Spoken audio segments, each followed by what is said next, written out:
Hello guys, welcome to BarChat episode number 5. We've got a lot for you today. Got our usual team in place.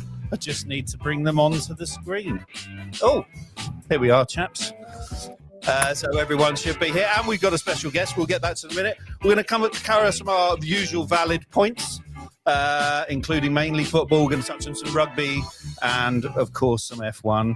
And get you all in the mix. Are we all right, chaps? Rooney, can you hear me? Matt, can you hear me? Are you boys there? Can hear you loud and clear. Yeah, no problem. Lovely. Matt? Yeah, I can hear you, mate. No problem at all. Brilliant. Lovely. Well, our special guest today, new father, another Manchester United fan, although down in London. So, I mean, this is just another plastic Manchester United fan. You know, we've now got 2 of them on the show, Rooney. Rooney's a Liverpool fan, by the way. Bradley, how are you, Bradley? How are you, mate? Yeah, all good down here, mate. All good. All good. Went to see Man United on the weekend at Fulham, which was great. But, yeah. Well, we'll get into that one at the moment. In a moment, we're going to touch on last week's games. Obviously, the main game last week was City, Chelsea, which they came from behind. We'll touch on the Arsenal game against Wolves and the disastrous VAR. We're going to laugh at Spurs because it looks like they're in a relegation fight. We're going to touch on some other shifts, Rashford and so on and so on and so forth. I think the first thing we have to do is we have to thank our sponsors. Madry, there you go. I've got to turn my glass so I can see them. So thank you to Madry and to the Easy Breeze.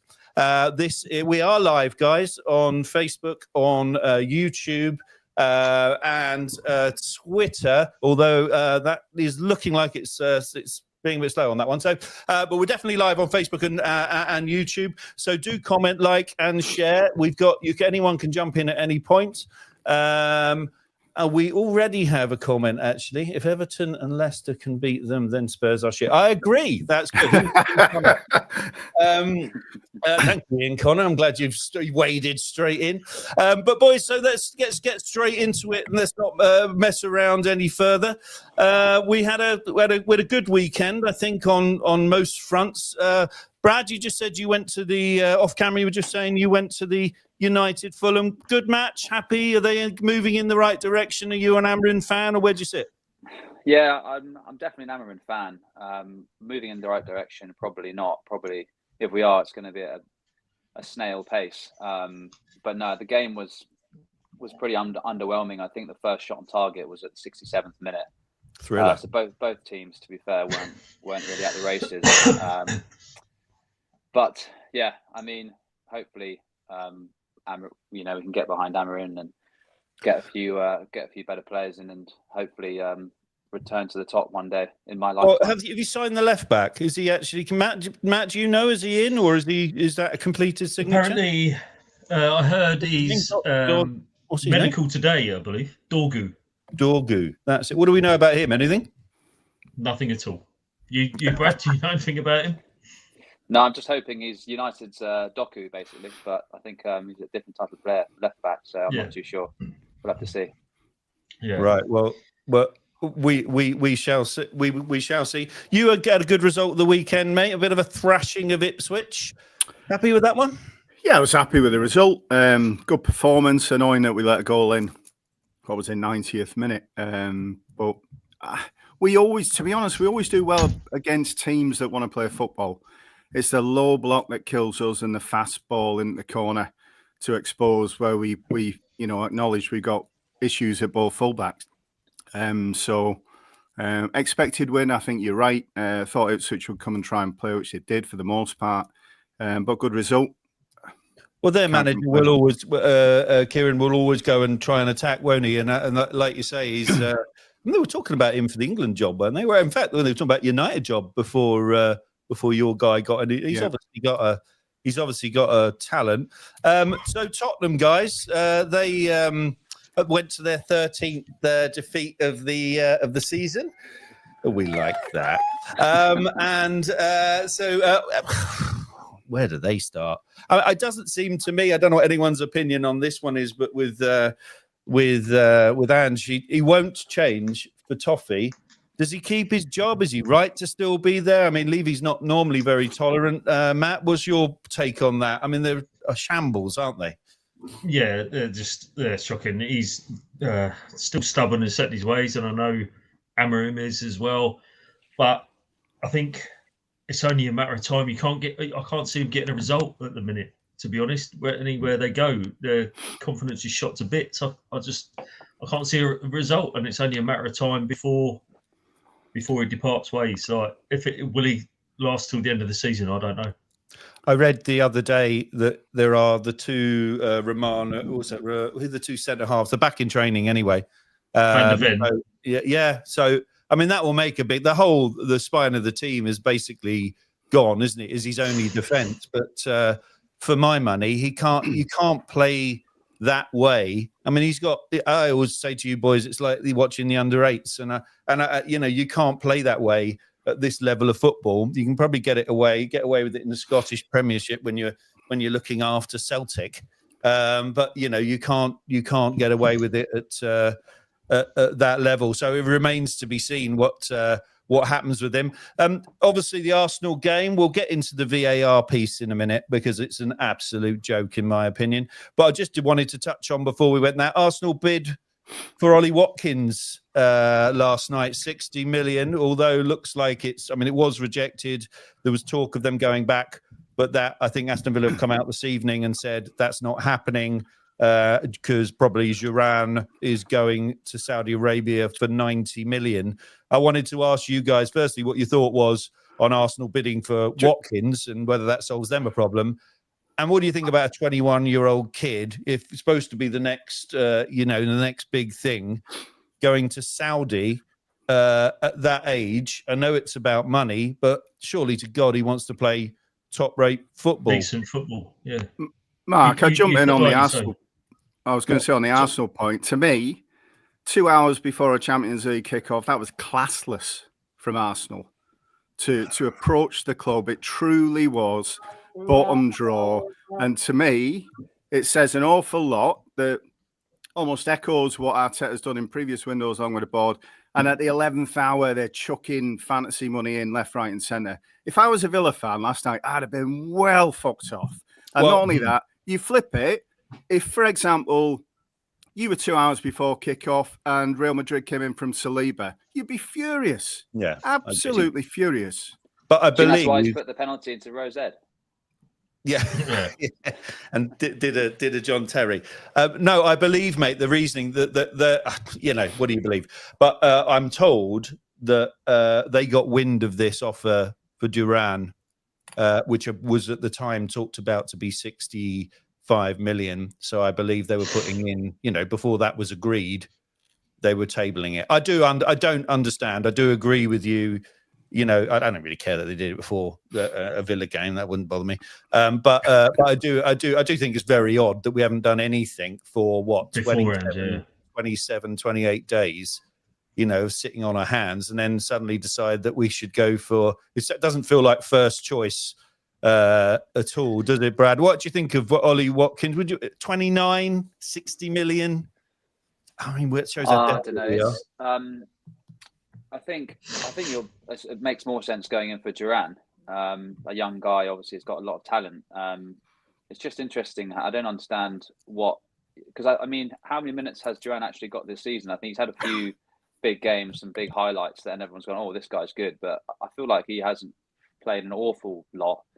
But obviously, the media his highlights go out there, and Saudi pick it up and think that's the guy we want.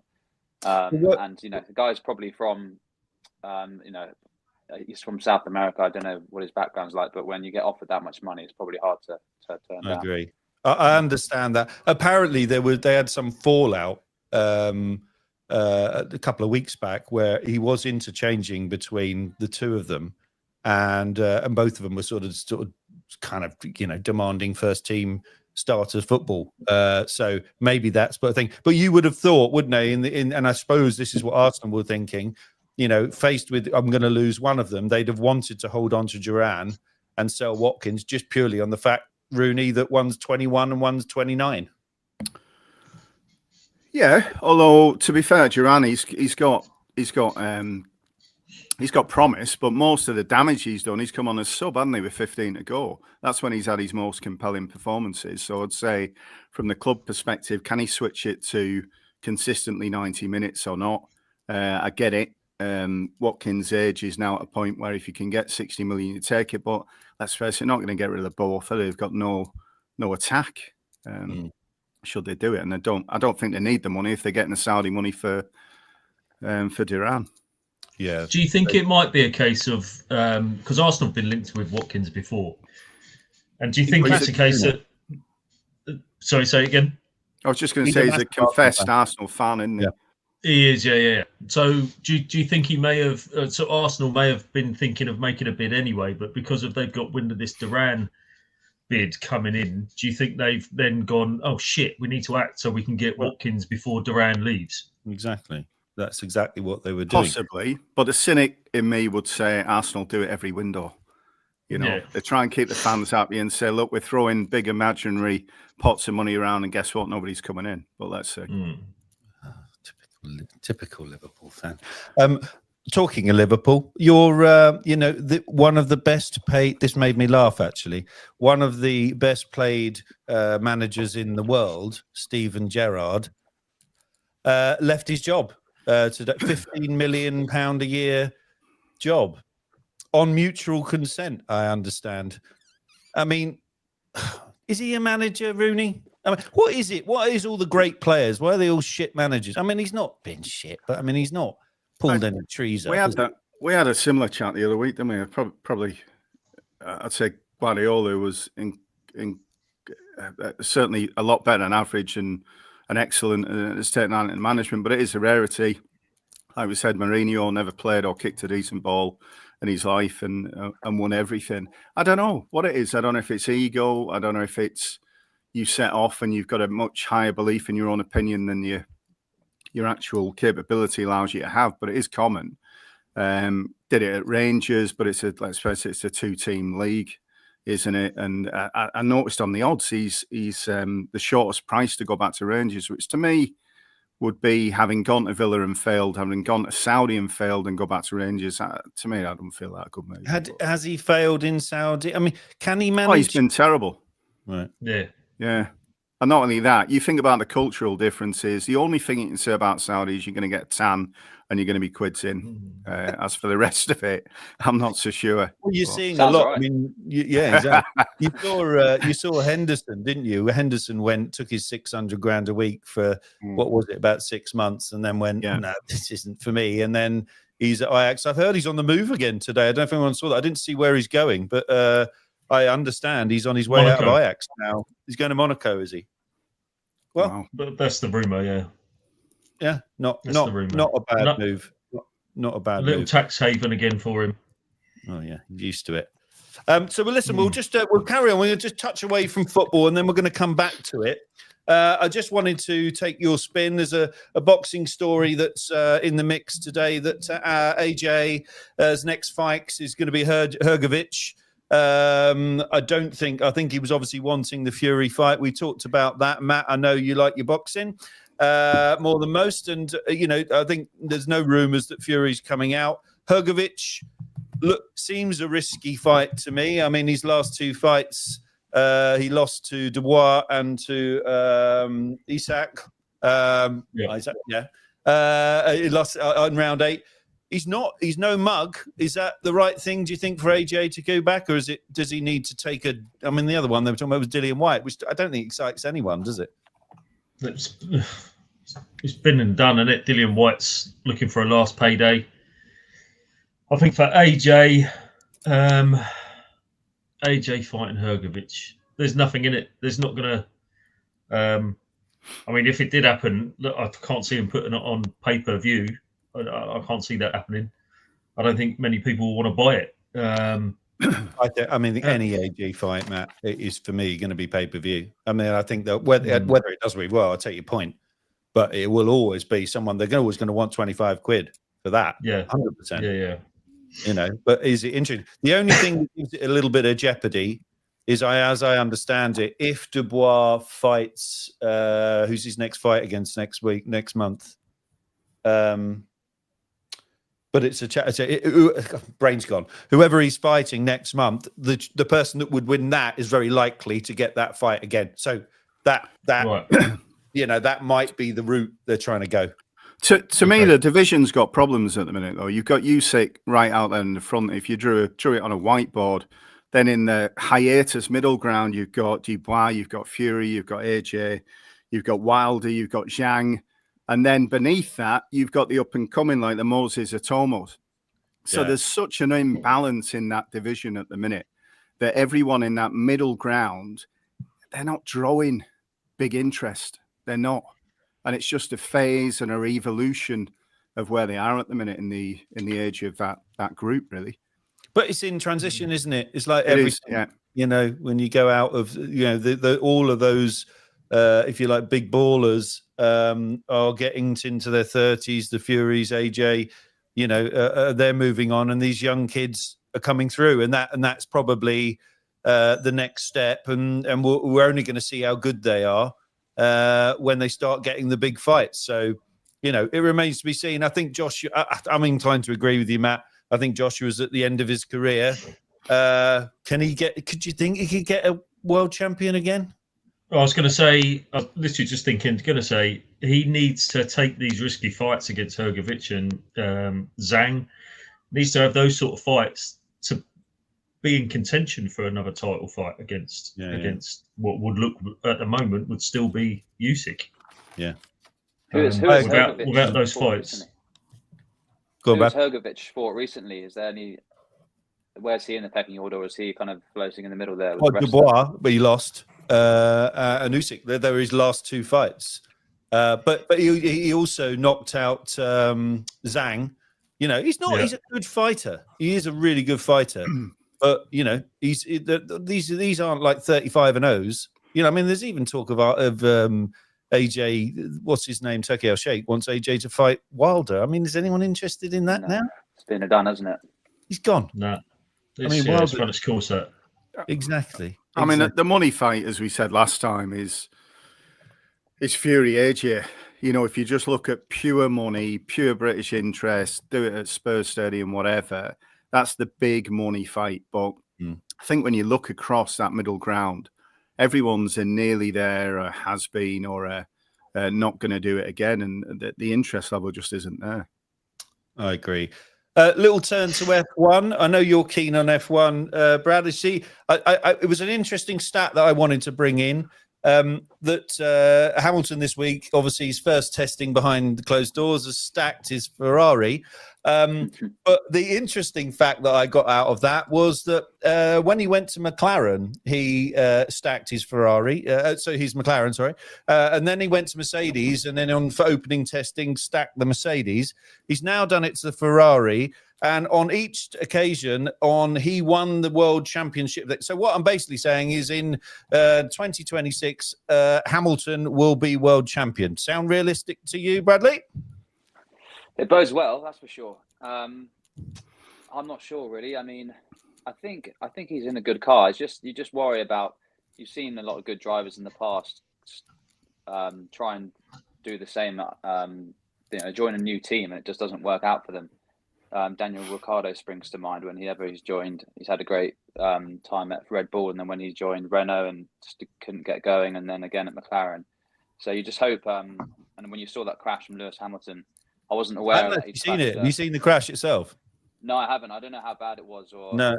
Well, this was the weird thing. Apparently, he was going down the straight past the pit lane. So he's going dead straight, and they're saying there was something on the track. He ended up spinning off and going backwards over the kitty litter into the wall. But it wasn't that he got he went too fast into a corner, or so very odd. But he's all right. Expensive accident sounds like. Well, I suppose. No, but I think it'll be very exciting. I think it's kind of Red Bull have pulled back a bit. McLaren are pushing for it. Ferrari will be up there as well. So I think it'll be very exciting. Well, we were saying last week whether this was a good retirement plan or whether this was a stroke of genius, and I guess it remains to be seen. Do you fancy this season, though? Everyone, the thing points at Verstappen if he can stop swearing, of course, Matt. It points at the but I think you can't look a bit much further than that. You don't really. I always find. I don't know if you find this. You don't really get to know how it's going to unfold until a few races in. You see what the most consistent car is. Or that kind of drives it, doesn't it? Always aware, but sorry, go on, Matt.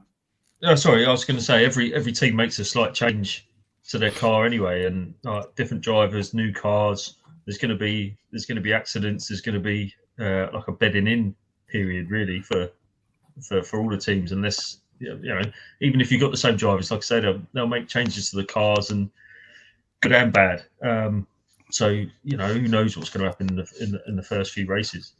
Yeah. I think I'd say you're right.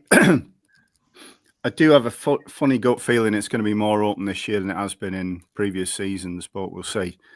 I'm intrigued to know if Hamilton's managed to change the iconic prancing horse on the yellow background and red cover to have a rainbow over the top of it, and see if that makes it go any quicker. But we'll see in due course. Sounds like Mario Kart or something. Yeah. Well, we will see. The other exciting news this week, guys: Six Nations starts tomorrow evening. France, Wales. I think it's is the opening game. I believe, as we stand, I think we were looking at the betting earlier. Rooney, that Ireland and France are joint favourites. Did we establish that on Paddy? No, it's a little bit out. France are edging it at the minute, 6-4. Ireland 7-4, so not a lot in it. I think, as most people would expect from the tail end of last season. England 4-1. There might be a bit of value there, because I had a lot of sympathy with Borthwick last year and the way he picked the team up, and his inability of opportunity time-wise to get them playing any different. So it'll be interesting to see how they come out of the traps, I think, this year. But I think 4-1's a little bit. I think 4-1's too short for England, I think. You think? Well, yeah, we'll see. I don't know. I think there was the calls for, really bring his tenure to a head at the back end of last season, but I think it was right to give him the time, because he just hadn't had that adjustment time. But I think we'll see pretty quickly as it's Saturday night, first game. Yeah. There's some changes as well. Itoji's now captain. Haven't we got the first twins ever playing for the England team as well in the same lineup? What do you think, Brad? Tom Curry and Ben Curry. Have you got a fancy, Brad? I think England will go into this game against Ireland quietly confident. I think Ireland now, without Johnny Sexton, they've suddenly lost their main man, who always came up with the solutions. And I think England will go. England, like you said, last year, Stephen Borthwick came and picked up quite an inexperienced young team. Now they've had a full year together, and some really talented players. I think Itoje's a good shout. He actually plays the full 80 minutes, as opposed to Jamie George coming off about 55 minutes. And that's the sort of section of the game where we always lost the game. It was always the last 10 minutes. Last year, yeah. Who was the nutter, the lunatic who used to be the hooker, retired last year? It was Joe Marler, the prop. Joe Marler, yeah. Marler. I remember listening to Marler on the radio, and he basically said, the team, the management asked me to stay on, but I looked at the team coming through and I couldn't do it to myself. He said, there is so much talent coming through these England lines. It is incredible. And he said, it's better than any talent I've played with in England in my career. So this was about 12 months ago. So it shows what he thought he saw coming through. And maybe this season is the first time we get to see it starting to click, really. Yeah, I think, I mean, all the teams are great. France is so strong, and I think they're favourites for me. I think Scotland were up there as well, but they've lost Tuipulotu, if I pronounced that correctly. He's a big loss. He's their captain and bulldozer, and sort of penned in for the Lions at 12. So I think he's a big loss for them. So suddenly you think maybe there's an opportunity there for England against Scotland. And then between the Wales, I think are just it's sad to see that the teams are so inexperienced, so young. You almost feel sorry for them, to be honest. but no, I'm really Sometimes excited. youth can be a good thing, right? I mean, you just don't know. You just the dark horse ever I'm hearing is Scotland. That's the one that I think people are fancying for the tournament. I mean, again, it remains to be seen what the.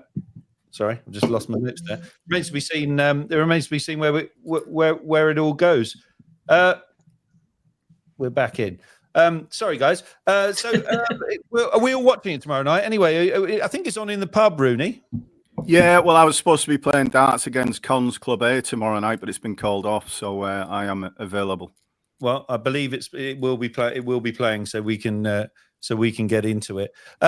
Okay, so we'll get on from there. Listen, we can't move away from the next big subject that's in the market, and that's David Coote, Premier League referee.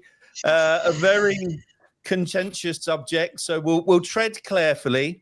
I'll start off because I'm not going to throw you all under the bus of this one. We talked about it. I was talking about it with the old man actually last night, and I think my feel on this is the question of whether he can carry on as a referee is nothing to do, in my opinion, with his sexuality. Who cares? Doesn't bother me whether he's gay, straight, or otherwise. That's not important. What I think where he's now coming out and talking about this is, I feel it's now about the integrity of him as a referee. I don't know if you've seen the Sky interview that came out, I think this morning, actually, where obviously we know what was said about Liverpool and about Klopp, which, for me, when he talks about in the interview about the utmost integrity and professionalism, and if there's anything that showed no integrity or professionalism, it was what was said. I appreciate that, and very sympathetic if he was struggling, but I think let's not try and control the narrative on that. I think it's very important that we, you can't have favourites. The example I gave to Dad last night, that a man that's born in Nottingham, currently Forester in the Champions League places for next year. If they draw Liverpool and he's the ref, we know what he thinks of Liverpool, and we know he's from Nottingham. When Salah goes down in the box and he doesn't give the penalty, everyone's going to turn around and go, well, we now know what the bloody hell the problem is. Rooney, you're a Liverpool fan. I know you'll have an opinion on this. I know we've got to tread slightly carefully, but we're not covered by Ofcom, are we? We're not covered by Ofcom. Remember, this is unfiltered chat. Yeah, I mean, I've listened to it all on the radio, on the phone-ins and the fors and the against, and yeah, much of it was aimed at Klopp and Liverpool, and there was such a level of bias there. And the video footage that I'm sure people have seen where he was coked off his tits and drunk.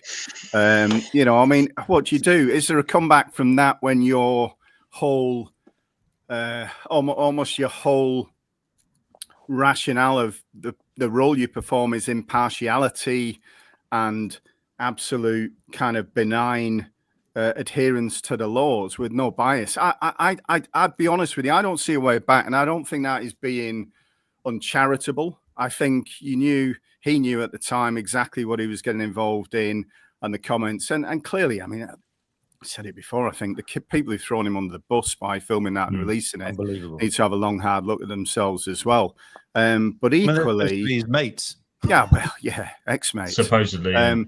Yeah, but for me, I don't see a way back. I get the way he's come out and he's tried to defend it, but I also feel that when you're on the back foot, does it look a little bit like, well, hang on, I need some sympathy, I need some empathy for me because I now look like feel sorry for me. Yeah, and there's a bit of that I don't like. And if they'd have said, for example, I tell you what, I'm off to Saudi, they've said they'll pay me and they don't care. Fair enough. But I don't see personally, I don't see rehabilitation for him in the English league. I think it's right. I think it's wrong that he would get abuse, but I think it's natural that he would get abuse if he started in non-league through League 2, League 1. Fans are going to sing stuff. That's the way it is. And particularly given it's been so public, so vocal, It's just life. He's made critical errors and he's cost that career. And he needs to look at what he does next. And I think he said he's open to educating people on how to avoid these things in the past. And that's probably where he can best throw his efforts at the minute. But rehabilitation for me and readmission to the FA just doesn't feel right. I mean, it's a bone of contention, isn't it? With, there's not, Justin Fashanu years back, but I'm not sure that he came out as gay when he was actually still playing. It is very difficult. You've got to be mindful of what the fans would be like. It's sad, but it's true. Football's a very male-dominated, tribal kind of fan base, and I can understand that he was reluctant for that news to break, and he would suggest that in his striving that didn't become public knowledge has led to him taking drugs and acting the way he did. But I heard Jim White on Talk Sport today talking about how he would go to a dinner officials with some officials, and he was always there with his boyfriend. No one has an issue with that. I don't know. I mean, I'm with you, Rooney, a little bit. That if he just holds his hands up, I mean, he's saying things like he can't go shopping because everyone recognises him. I'm sorry, I watch football every week. I wouldn't recognise him if he walked past me yesterday. So the best thing I would say to him is keep your head under the parapet here. He needs to show a stiff upper lip, and if you've seen the size of his fucking top lip. It's massive, isn't it? Is that the one with the trail of white across it? Yeah. Have you seen that gap between his nose and his mouth? It's about I don't know, it's about 3 inches deep, isn't it? Stiff upper lip and all that. Bradley, do you want to chime in? Where's your thoughts, or are you going to sit on the proverbial fence? I've got to be careful of Ofcom, but of course.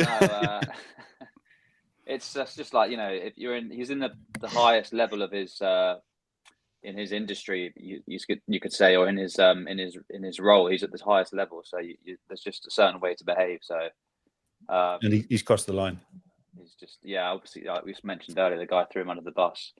That's terrible. But you can't really. You've got to be more careful than that, don't you? At the top of your game. I mean, listen, guys. I mean, the other thing about this is there's no smoke without fire. And I repeat that I said this is not about his sexuality. It's about his integrity. What's also still under investigation, which has come out, is that he refereed. Did you hear this? He refereed a Leeds match last year before he was banned in November. And when they're investigating, they found a text that said, wasn't verbatim, but get me with this. Something along the lines of, I told you that would be the result. I hope you were on. It was something like, did you get on? It was a card, wasn't it? Did you get on it? It was something like that. And it was around a yellow card for a Leeds player who he booked. So the inference was he booked him. And you could probably look back at the footage and say, he should have booked him. But why was that commentary even being had over text? It just looked wrong on every level. I don't know how that surfaced, but I mean, that's the final nail in the coffin, isn't it, really? Sadly. Yeah. Did anyone hear the... Go, Matt. Did anyone hear the TalkSport? The first thing this morning was Shaban and Jeff Stelling. Go on. So they were obviously given a script, and Shaban was saying like the main story is this Coot interview. Was it this morning or yesterday morning maybe? And Jeff Stelling was absolutely adamant. He said, "I do not give a shit about this story. I don't want to talk about it. I'm not bothered. It's not because he's come out as gay or anything like that." He said, "I do not give a shit. I don't want to talk about it." And Shaban was saying, "But it's our big story. It's our main story. Talk about it. People do want to talk about it." And he was about it. I did see it. Yeah. Yeah. And he was like, and I thought actually Jeff Stelling was really wrong in the way. I actually thought he's there's an issue with sexuality in the professional football. He's saying, but there shouldn't be, but there is. It's like racism. There shouldn't be an issue with racism in this day and age, but there is an issue with racism in this day and age. Jeff Stelling was really hard with it, and he actually was really rude to Shaban. Yeah, I feel it's like got a nerve, didn't it? It felt like it. Yeah, really, big time. Yeah, I think when you look at that as well, I've heard it probably twice over the last 24 hours. The massive delta between women's football and open lesbianism in women's football that is just not reflected on the same numbers or the same transparency or the same openness or the same genuine, what would you say, reality in the men's game. And it just it feels statistically, how can it be so different? But it is. But it's almost like in the women's game, it's unquestioned because everyone expects it for some reason. Yeah, it's weird. Well, I certainly accepts it and believes that if you're a strong team playing female and very athletic, that it isn't unusual or uncharacteristic. Yet in the men's game, it's considered. Well, guess what? No men have ever come out and said they live together. A Man City player lives with a Liverpool player on it. It's never been ever been, disclosed, has it? But I mean, statistically, it's impossible. Brad, you were going to chime in there. I was just going to say that, you hope there's some improvements going on, because I mean, these days they seem to be picking fans out of stands who are being racist and charging them. I don't know if it's the same with homophobia, but I'm pretty sure I have seen a few headlines where fans are getting picked out for shouting homophobic abuse and being charged. And so, you hope that it's moving in the right direction. But, historically, football's just... It's tribal, isn't it? It's like, I mean, we just talked about the Six Nations. I can tell you from being at our bar, you get a really good, in rugby... and it's much talked about, clapping players on and off the pitch. There's a respect and there's a thing, and it's not something that's ever been in football. And if someone's got ginger hair or a little bit overweight, or if you're crouchy and you don't look like a footballer, you're there for ridicule, and it's fair game. So what you say, whether it's your, what you look like or the color of your skin or your sexuality, it seems to be fair game. Is that come from the 70s and we haven't really moved on, or is that? We'd have witnessed that at school. I'm sure certainly as older types would have witnessed all kinds of abuse about ability or hair color or whatever at school. You small cock, mate. But I would also say you just reminded me of the Crouchy one when he was asked, if you weren't a professional footballer, what would you be? And he said, a virgin. Brilliant line, Brilliant line. The thing with rugby as well, though, you get the opposition fans sitting next to each other. Yeah, that was like a Fulham on Sunday. Really? All the plastic United fans. I would see the Fulham season ticket holders. The United fans didn't, to be fair to them, but I was in the Fulham in the nice new Riverside stand, which is lovely actually. But with a few Man United fans behind me. No animosity, no issues. No, not at all. Brilliant. Any prawn sandwiches, Brad? No, there was lovely. There was this lovely sort of bacon croissant at half time, which was good. Free of charge. Bacon and brie. Yeah, free of charge. Well, listen, we had to talk about it, guys, and I think that it's really important that we do, and we can't sit here and say that we have a unfiltered opinion without facing some of these challenging things. And as I started, I'll finish as I started, I should say, in that, listen, if anyone dealing with any mental health issues, and if the guy was struggling and he's very much there, and listen, I think everyone needs the support that they require. I also think everyone's entitled to opinions that sit around, what the issue actually is. And I feel like we've dealt with that one very, very well, chaps, which brings me nicely onto another refereeing problem. And this was obviously around Arsenal. So as a Gooner, it was quite annoying. Miles, Lewis, Skelly. I saw Ian Wright come on the telly or on his YouTube channel and said, and Matt, you'll know this. I know you did a bit of management at grassroots. Is that we've all played, whether you play Sunday football, Saturday football. If you get a breakaways in your own half, every bloke would take one for the team, take the £10 fine if you're son. That is not in a million years a sending off. That's my starting point. Does everyone agree with that? Or I mean, we've all done it, haven't we? I think he's a filth merchant. He's worse than Roy Keane, Graham Souness, and Peter Reid all rolled into one. That Skelly. It's filth, pure filth. Well, deserved a 6-match ban. Listen, the reason I bring this up is because, jokes aside, I'm just going to overrule and say it was fucking ridiculous.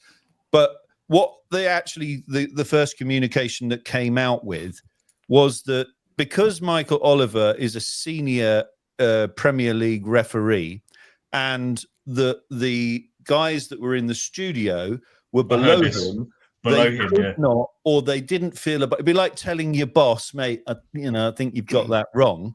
They don't feel like, because of the hierarchy system within the Premier League, that you can challenge that decision. That was my first point I'd like to bring up. The second point that I thought, I heard Simon Jordan say this, and I'd like to get your opinion, was he said, if there is a case of serious foul play, which is what he's determined that ridiculous challenge to be, then with a straight red, then Jordan was saying you should mandatorily be sent to the screen because he's made that sense. So he can show the red card, he goes to the screen and he reviews it.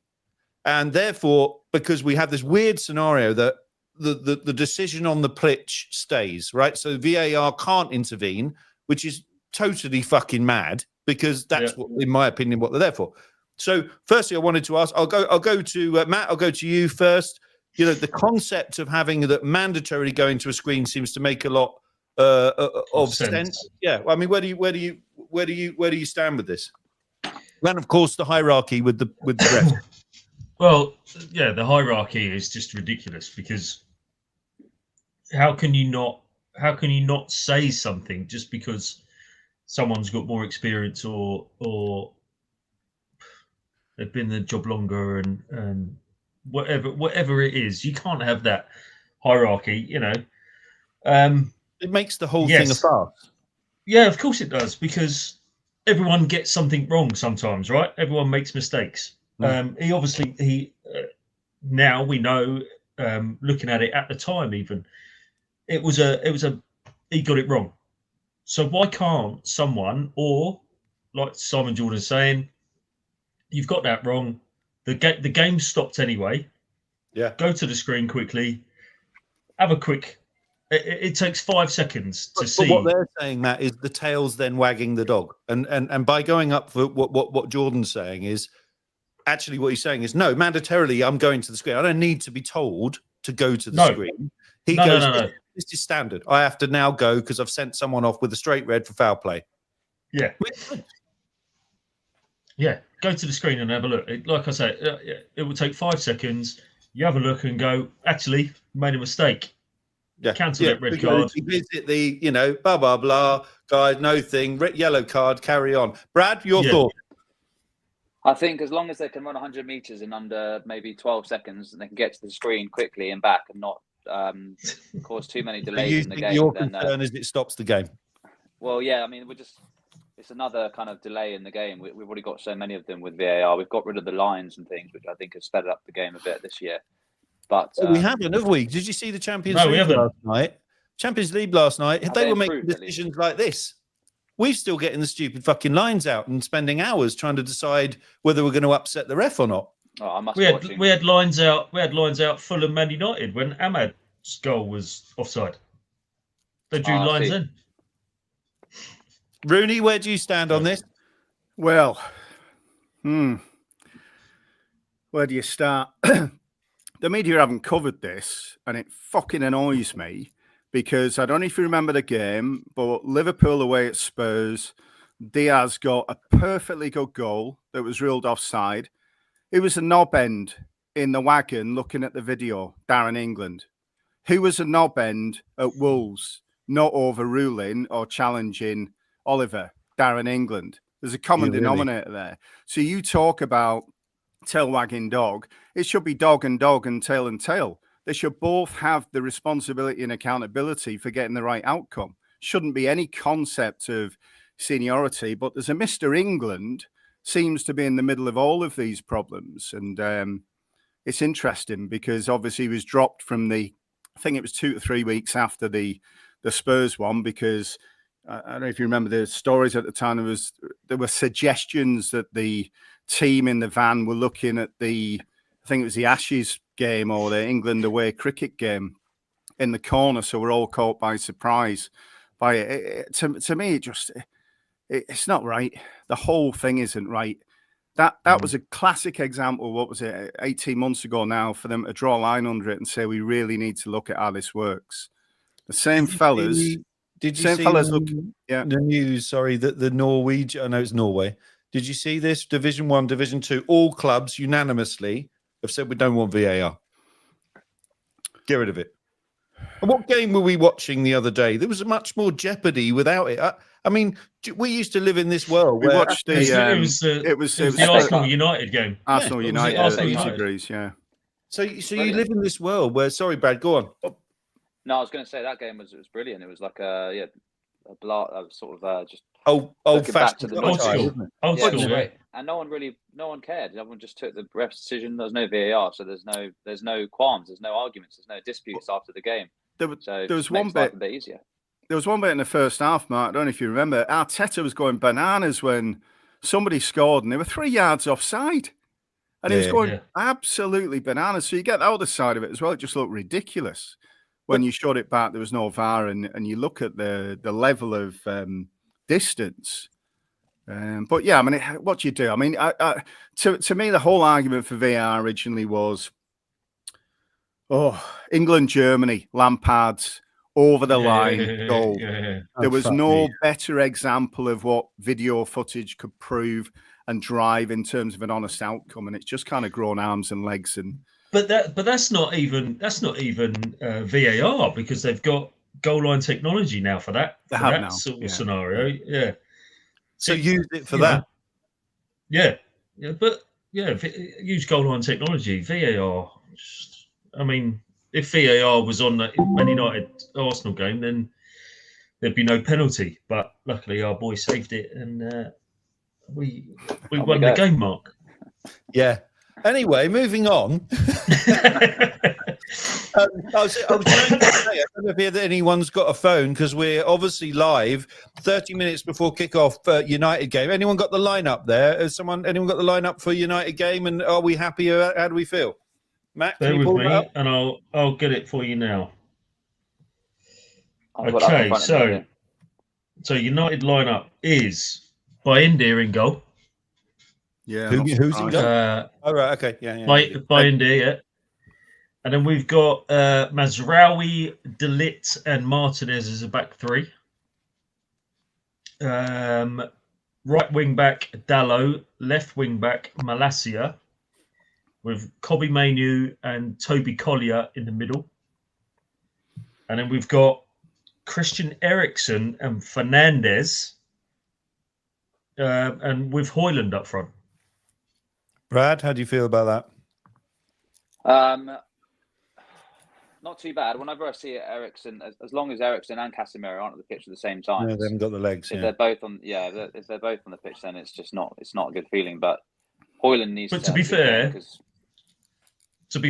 Eriksen is playing further up the pitch tonight, so he doesn't have to have the legs to get back, because you've got Collier and Mainoo in there. He plays in the 10. He's playing in. Yeah, he's got Eriksen and Fernandes in a further advanced position. Yeah, top three. With Højlund. That's quite interesting. How do you feel about Højlund? I'll point this really at you, United boys. How do you feel about? I think he's only scored 2 goals. I'm going to refer it back to Rashford. I don't know if you heard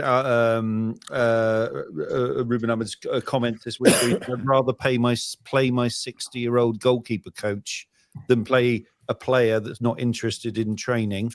First question. Second question, he said that it's come out that Rashford said, I'm not taking a pay cut. And this looks to have put pay to, I think, AC Milan, Barcelona, and Borussia Dortmund that were interested. Is he? What has anyone got any insight? Does anyone know what's going on? It seems like an absolute fucking shambles. Brad, Matt?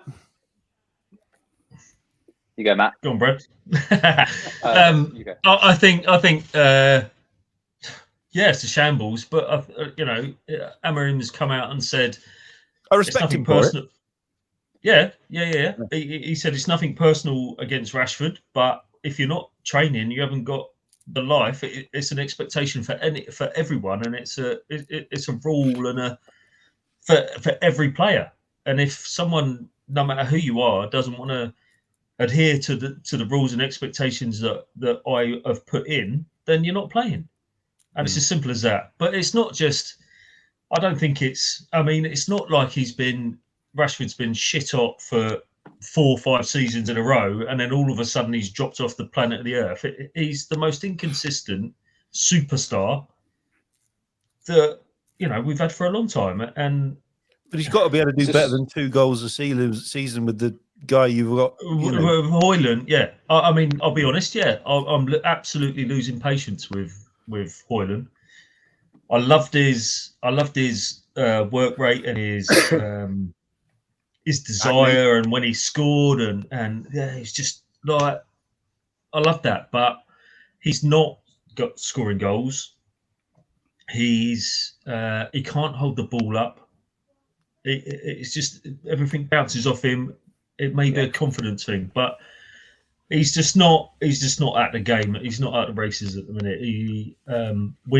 When we first signed him, I said that we needed to buy him, and at the time when everything was going on, it was Harry Kane that we should have bought Harry Kane and Højlund, so Højlund can learn from Harry Kane. We need an experienced goal scorer.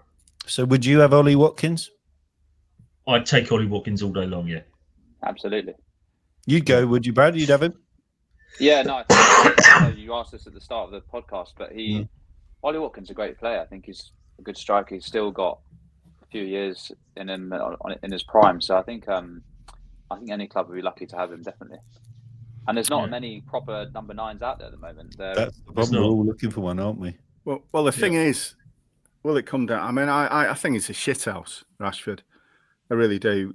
For somebody to have that talent and not apply themselves week in, week out, and to come from his background and be on 280 grand a week and have done all these bloody political stunts about cheese straws and school dinners, but not be able to do what he does on the pitch as a primary output every week. It's just disgusting to Man United fans.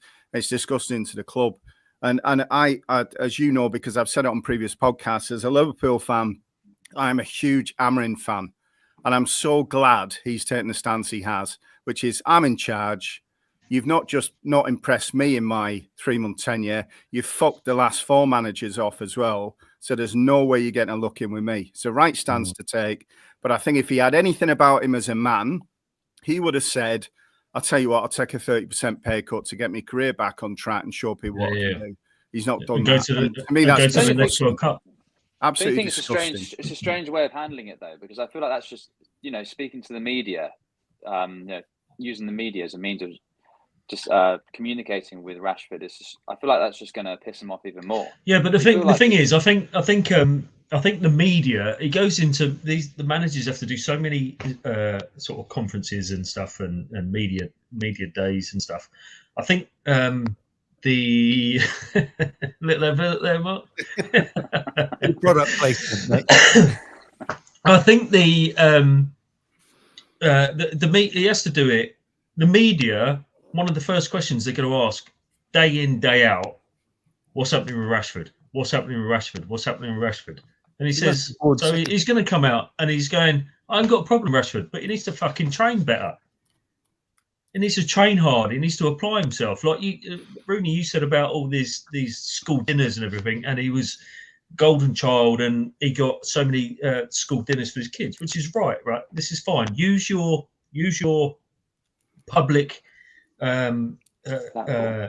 platform to get that and yeah, but do it to better the kids of the world, right? and be that role model. Do it as an ancillary thing as opposed to a primary thing, because his primary thing is getting on that pitch at 280 grand a week and knocking the fucking ball in the net. But even if he did do it as a primary achievement, and football he could still perform better than he is. And all these kids that he's done that for, right? And he's rightly done that for. He's fought for them, and kids have hard lives sometimes in certain situations, certain environments, certain areas of the demographical world. He's done a really good thing, and all these kids look up to him. But now they're looking at him and going, "Well, you've set this example of working hard and doing great things, but you're not fucking doing it yourself now." Like, come on, he's cheating. He's cheating a lot of people. Walk the talk. What you're really saying, aren't you? Yeah, well, he got the platform. He got the platform to be able to do that through football, and then he forgot about football. He fell out with how can you fall out with that many managers? How can you have a bad attitude with that many managers? And I think Amorim's bang on. Look, I'm not just judging you on what I've seen. I'm judging on what you've done to everybody else. You're the shit house in the camp, and we need you out. Yeah. How many years left? Is it 1 year? What's left? Yeah, I can't remember. I think it's more. I thought it was 28. I can't remember. Okay, yeah. It's painful. I mean, think no one's going to pay his wages, are they? It's just he needs to go somehow. Though it's really bad. It's a bad environment. How old is he now? 28, isn't he? But do you remember this? I don't know if you remember about. It would have been 2 or 3 years. Could be longer. When Gareth Bale had that ridiculous deal at Real Madrid, and I think he was on 400-500 grand a week or something. Yeah, and he played golf for 2 years or something. He just got to the point where we went, they don't like me, because they all turned against him. And he just, well, fuck it, I'll just take £500,000 a week. And he didn't care at the end, did he? And it does feel a little bit, but then he was in his 30s, I believe. And, and to some degree, you go, I don't know whether you agree with it or not is one thing or another, but you go, okay, fair enough. But at 28, 29 years old, I mean, we're talking about sending Ollie Watkins and spending 60 million on him. He's in his prime. Maybe, you know what I'm saying, though, isn't it? I mean, there's so many kids out there when you're talking about setting an example, Matt, that would die to play professional football. They die to walk on the grass at Old Trafford. Yeah. I'll give you an example, right? So my Ollie's 14 and he's at that age, he's that difficult teenage boy age where he just wants to sit and play his PlayStation, and he's not really bothered about homework and stuff. And we're drumming it in. Like, work as hard as you can, get the best out of everything you can. We're trying to use ourselves as role models to get a good work ethic, and like at home, at work, on a football pitch, a work ethic. You don't give up. And one of Rashford's biggest supporters is Ollie, right? And when I see like Rashford, not like all these reports, not trying, not doing this, can't be bothered, not in the squad, and I'm trying to teach Ollie the ways of the world and get this work ethic, and it's so important to get this work ethic. But his biggest idol, other than his dad, obviously, can't be fucking bothered to do his fucking job that he's paid a hell of a lot of money for. He does know his dad's on every can of Madry in Sainsbury's, I hope. Yeah. I don't know if you've seen this, Brad. Oh, it's gorgeous stuff. No. There you go. It's basically Matt. Oh, yeah. So it is. Congratulations, mate. Cheers, mate. Mate, will come out in the wash. I actually don't think he'll go anywhere. I don't see that he's going to, and it's such a shame. I can't see that he's going to move on in the next, what have we got, 4-5 days? We even got that. So I don't see he's going to move on. But talking of transfers, guys, it just takes me nice and gently into our little head-to-head quiz that we like to do. And this one is all around transfers, and it will alternate between, the game is called Name the Player by the Transfer. So we don't have any buzzers here that we can have. So basically, you're going to have to stick your hand up. Now, your role in this game, Brad, is you've just got to beat the BarChat team. So you need to see if you can get ahead of that. I'm going to give you the club, and I'm going to give you the year. I'm going to give you where they went, and I'm going to tell you how much they went for. And you have to guess the player. So we're going to start easy. So question mark, Rooney, will you do me a favour? Oh, like an idiot, I haven't got my pen. So I'm going to go to you, the man with the scores on the doors. So we're halfway through. You can go and think. So if you could write a name, Brad versus the BarChat chaps, or whatever, and then we'll see where we get out of this one. So first question is: the club is Manchester United. The year is 2009. The club that bought the player was Real Madrid, and the fee was 80 million quid. I think just Rooney. David Beckham. So straight over to you as you get a pass on this, Bradley. Any advances? 2009. Is it Cristiano Ronaldo? Is that too It's early? Cristiano Ronaldo. First point goes to Brad. Correct. I thought it might be too hell. early. Well, Matt's going, fuck, what? Liverpool transfer 2018 to Barcelona. The fee was £142 million. Go on, Rooney. Philip Coutinho. Just to redeem yourself. Question number 3, back to Manchester United. 2019 to Inter Milan, £73 million.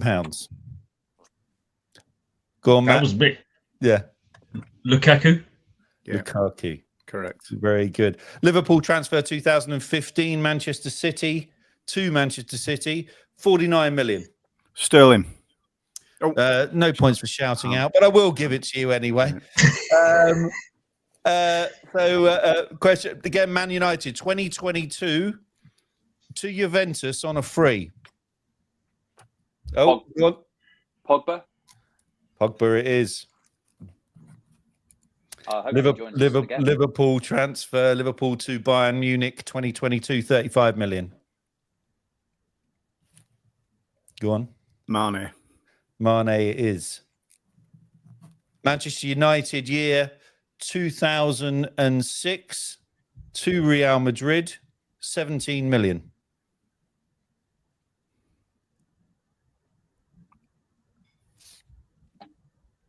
Go on, Rooney. Beckham again. No, Brad.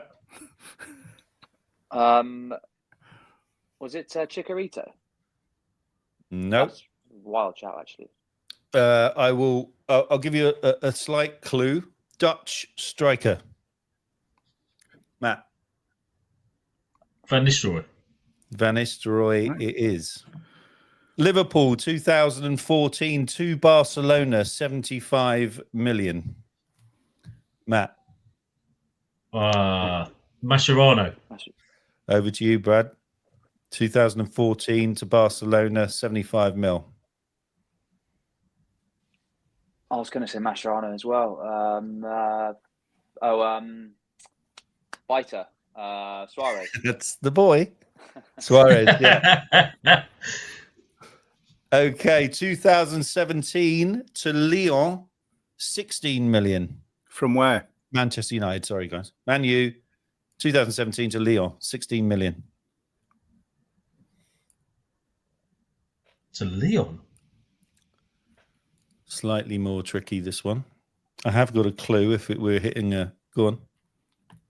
Go on, Memphis Depay. Very impressive. Yes. Nice, Matt. Very good. So we're halfway through. Rooney, what's the scores? The scores are on the doors: 3 to Brad, And 1, 2, 3, 4, 5 to the BarChat experts. I'll be honest. I've got it 3-3 for everyone. Well, I don't know how. Oh, hang on. Are you counting yours as yours? Oh, well, I'll We tell were you told what, to keep mine and I yours. like this. Hold up, although that doesn't account. So that means that makes it 6. There's 10. Yeah. There were 10 points on offer there. Yeah, but one So we I've got didn't it get as- any of us. None of us got. Okay. So no one's counted it correctly. Yeah. So I've got it as 3-3 for. I've got it. We've all got 3 points. That would sound because we're on to question 10. Yeah. Oh, we haven't started. Yeah, okay. There we go. Yeah. Yeah. All right, 3-3. Okay, we'll go with that. We'll carry on with that one. Liverpool 2009 to Real Madrid for 30 million. Go on. Too late, I think, but Mike Lowen. It's not. No.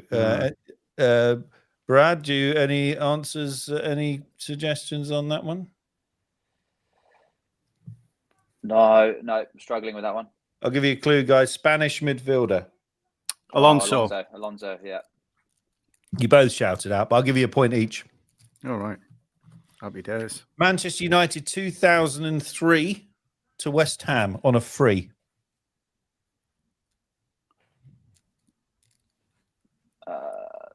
Go on, Brad. 2003 to West Ham. It's not Tevez, is it? That's the wrong way. I think it was even at West Ham. He was at West Ham, yeah. But 2003. 2003 to West Ham on a free. Do we need a clue? Is it a defender? A fan favourite England midfielder.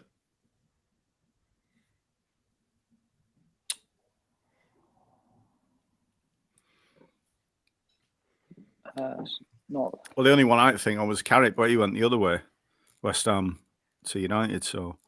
Final clue, he's famous for his viral dances. Evra. Yeah. He's not English. Oh, yeah. Oh, I thought it was. viral dances. Well, we're not going Jesse, to kick wait, yourself. what year? Sorry, what year?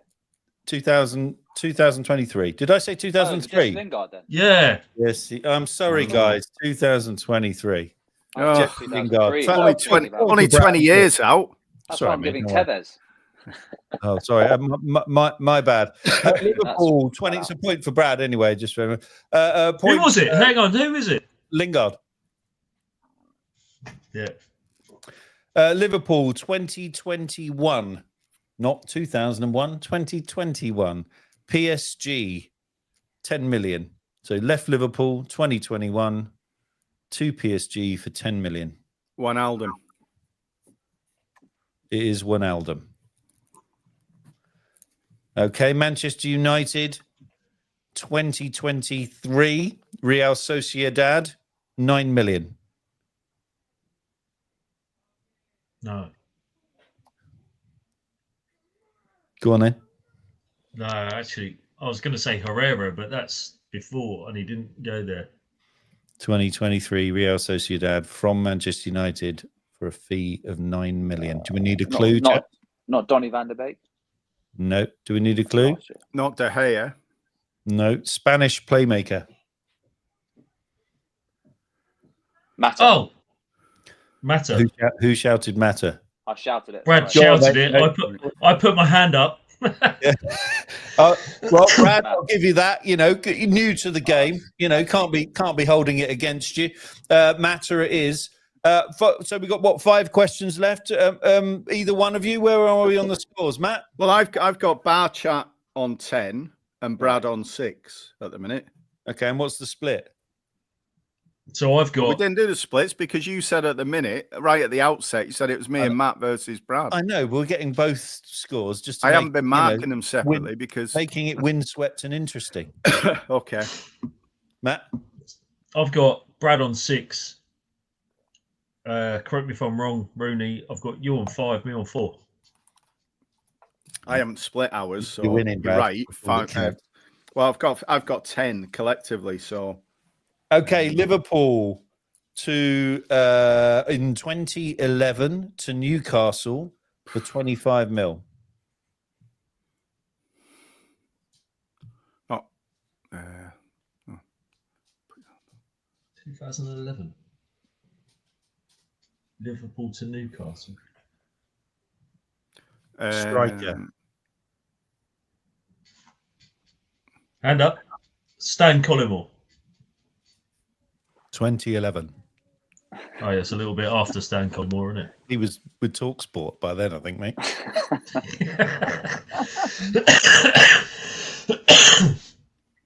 Liverpool to We are Newcastle. live, guys. So any likes or comments, if anyone knows the answer, then do chime in on the comments and see if you can beat these extra. Liverpool Newcastle. Striker. English centre forward who was a record. No. English. Well, It wasn't Owen. No, Owen went. it Owen can't have went been to Real Owen because Madrid. he went to Madrid.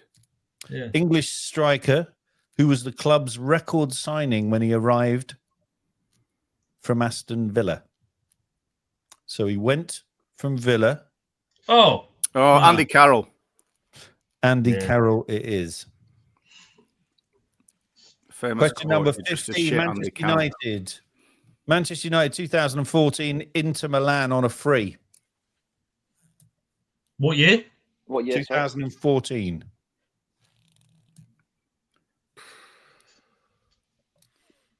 United to Milan on a free in not 2014.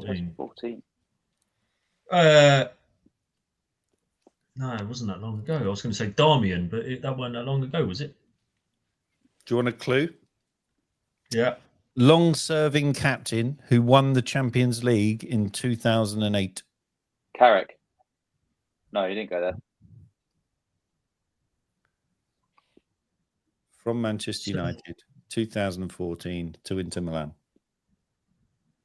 Long-serving captain. Not Vidic, was it? It was Vidic. It was. Whoa. Good effort. Go on. Liverpool 2017 to Lazio on a free. Tough one, this. Not Luis Garcia. No, I'm going to give a clue. He's a Brazilian midfielder. Or he could have been a midfielder. Lucas Leiva. Had a Brazilian. Leiva. It was, yes. Well done. Cheers. So 3 left, guys. Manchester United 2013 to Everton for 27.5 million. Rooney. Carrying No, on. it's the geezer with a big hair. Fellaini. Fellaini, that's him. Other way. No, he went from. No, he went back. Went back. You remember? Yeah. But it Well was done. it was a 50-50 between you and Brad shouting that one out, by the way. So if you want to give a point each, that's fine. Liverpool 2020, Sheffield United 18 million. Hang on, going which way? From Liverpool Yeah. in 2020 to Sheffield United for 18 million. Never fucking heard of him. A young English striker who broke into the team under Jurgen Klopp.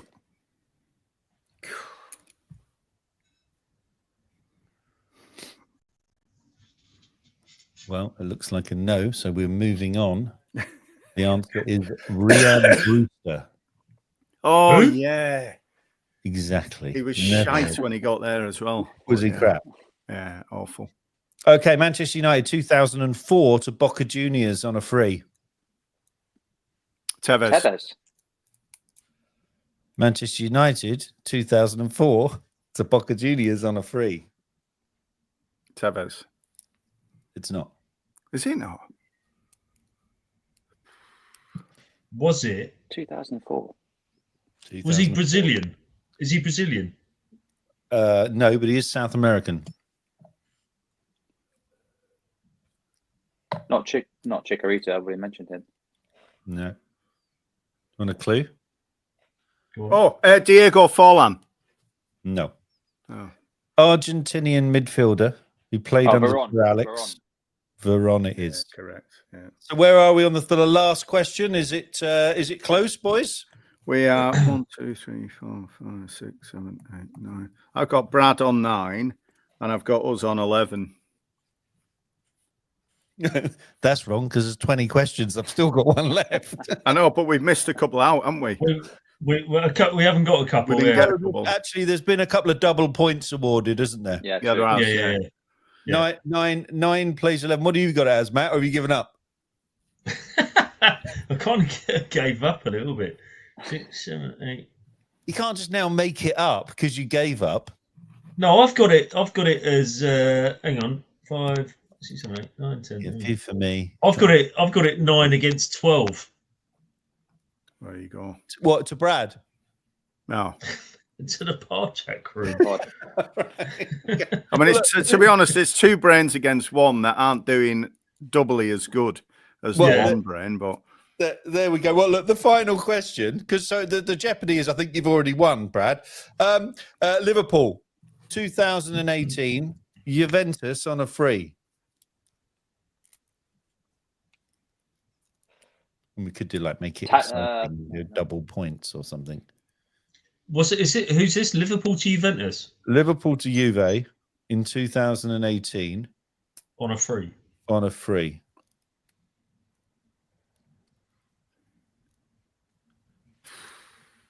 Position.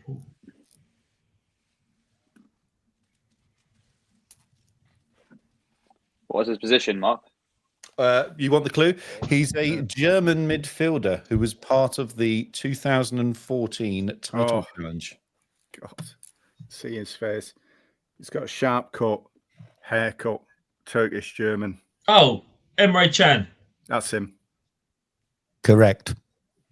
So there we go, boys. I think you still. I mean, obviously, next week, guys, I'll go back to keeping the scores because Yeah. Well. What about next week? I go back to asking the questions, and we put you in a bit of jeopardy. Mate, I'll tell you what. I'll take you up on that, mate. You can do the quiz. You can do the quiz next week. Let's have it, and there'll be beer forfeits in the pub afterwards as well. Don't forget, I'm winning the competition 2-0. Oh yeah, you are. Me and Rooney. No, we had forgotten that. We'd forgotten that. No, I think it's. No, don't forget. Don't forget that it's 2-0. It's not forgotten. But well, guys, listen, we've got a lot to look forward to. I just wanted to ask one last question before we all go, because I know United are just about to kick off, and you guys will be wanting to watch that. Champions League draw came this week. Oh, actually, I think I've got it there. Look, is anyone understanding and following this? Are you finding it a bit tricky? I mean, vitally, it would appear to me, top right there, Rooney, that you have basically got Barcelona, right? Well, looking at that list, I would take Brest all day long if I'm given the option. Yeah, well, wouldn't we? Would you now, Rooney? Wouldn't we all? Yes. There's so many jokes that could come in here. Yeah, so you've got Monaco and Brest playing PSG Benfica. So the winner of those go through to play you or Barcelona, right? So your next game is Barcelona, as I read this. Is that how you understand it? Yes, but it doesn't really matter what anyone else is doing. It's the winner of Monaco, Brest, PSG, or Benfica play the winner of Liverpool versus Barcelona.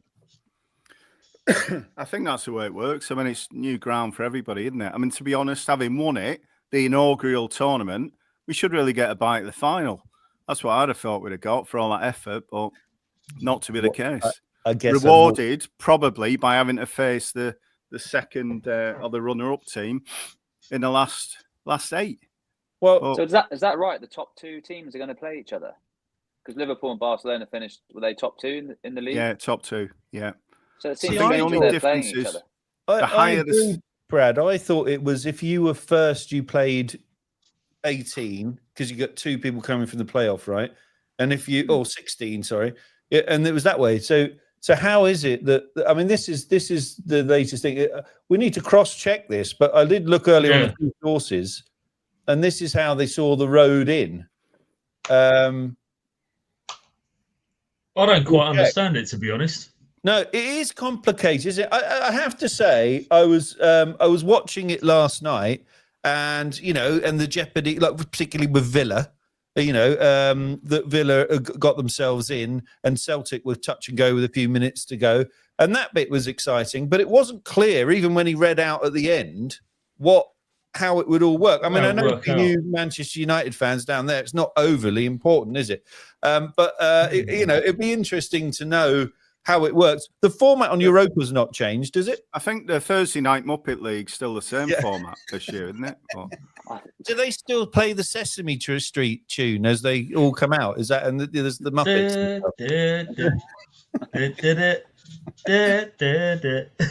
was going to say, we got through this podcast pretty unscathed.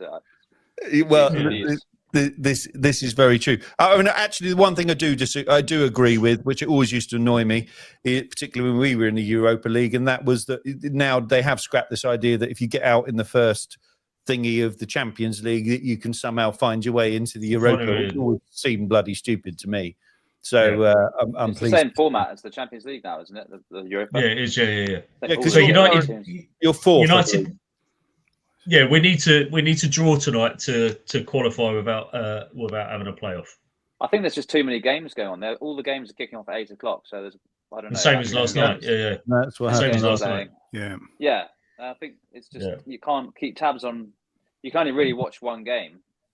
It's just a bit chaotic, but I mean, it's quite exciting, but you can't really focus on that. Well, you've got Lazio top, who have basically won all the games bar draw. Frankfurt, Athletic. Who's that? Bilbao. Then United, Lyon, Tottenham, Anderlecht. So you've got you should be in good shape. You're on 15 points, played 7. Lazio 19 points, played 7. You're actually not in bad shape there. No, I think there's a potential for. I think there's a potential for 7 teams in the Premier League to go through to Champions League next year as well. Really? Because you've got the 4 teams that qualify, and then I think there's a coefficient 5th spot. And then if your teams outside of that win the Champions League and Europa, they go automatically into the Champions League as well. So yeah. Well, listen, good luck, lads. I'm going to let you go because it's 3 minutes before kickoff, and I know you'll be keen to get your Madry and get in front of the telly. We've got we're working on our plan for Cheltenham, guys. As you all know, we're heading to Cheltenham for Gold Cup Day, so we have some plans sat around that. Rooney and I are working on a big guest to come and talk to us about the Ireland Wales game, and we're dancing all our way to getting that to happen. And so that might be a big reveal that we've got for you. Do you see what I did there, Rooney? And it remains to be seen. Rodders, where are you? If you're watching right now, so hopefully we'll have something on around that one as well. Brad, thanks for coming on, mate. Hopefully we'll grab you again at some point if you can jump on and join us. It'll probably be a week when United have lost or something, so we can have fun. And although Matt wouldn't like that, so we'll go from there. But boys, thank you very much, guys. Big spank again to our sponsors for Madry and for the Easy Breeze. Please like and subscribe and follow us on all the relevant platforms. We've got now a TikTok live, which has got some shorts on it as well. So go there. Means a lot to us. Thank you very much. We've got a very good following, by the way. 14,500 people, I think it ended up watching Matt tell people to fuck off. So clearly the answer these days is, as Helen Mirren said, my only regret in life is I didn't tell enough people to fuck off. On that note, thank you very much, guys, and we will see you next week, same time. Cheers, guys. Cheers, guys.